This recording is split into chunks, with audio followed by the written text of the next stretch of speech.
Our next guest has some ideas about what Netflix needs to do to get back on track. Bill Raduchel is a tech consultant, an angel investor, and a former executive at AOL Time Warner and Sun Microsystems. Bill, we welcome you to the Inside Track. So it's been an epic collapse in Netflix share prices, and we do know, as Chris pointed out, that Reed Hastings has made some mistakes. If you were Reed Hastings, what would you be doing right now to get this company back on track? I'd be going back and looking at who my customers are and why are they buying me. I mean, he's offering a bundled service, and that makes it pretty hard. I mean, in a family, you could have parents paying the bill and wanting the DVDs and the kids watching the streaming, and if you separate them, suddenly the bargain in the family disappears. So it was a good idea to sell them as a single package. Oh, it may be the only way this business has traction, right? I mean, in any business, you add up things until you find a willingness to pay that exceeds your costs, then you got a business. And it may be that standalone, they don't have that. What about the commodity aspect to Netflix business? There isn't a whole lot of original content there. The company is investing in some of it, but this is no HBO. No.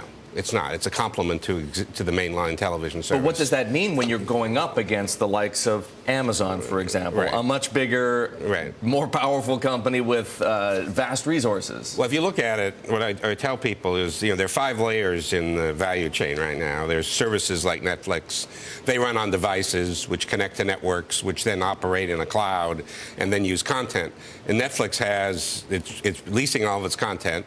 It's running on Amazon's cloud. It doesn't own any of the wires, and it doesn't own any of the devices.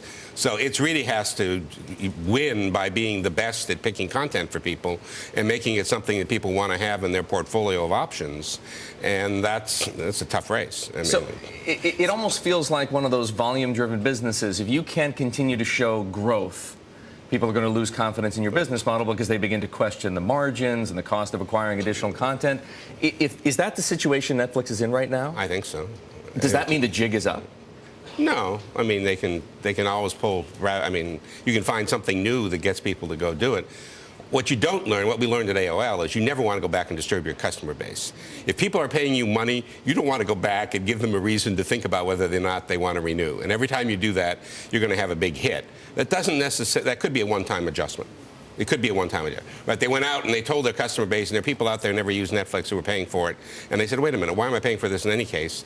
And got rid of it. And so that could work its way through the system, and then they could go back to a different path. But that could be a pretty large adjustment, I think. In the meantime, is it more or less inevitable that Netflix is going to have to spend a lot more money, either acquiring something unique that differentiates it from the Amazons, or just plowing cash into their marketing expense?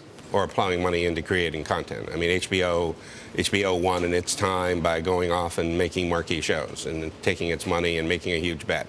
And when it did that, but you got to have something to stand out. You got to be different, and you have to have some reason why people are buying you. And if they have many other options, and all you are is an alternative to killing time, then lots of things substitute. So, if investment of one form or another is more or less inevitable for Netflix, or required, let's say, over the next 12 months, does that mean, from an investor standpoint, the stock is kind of dead money until people start to see the fruits of that spending?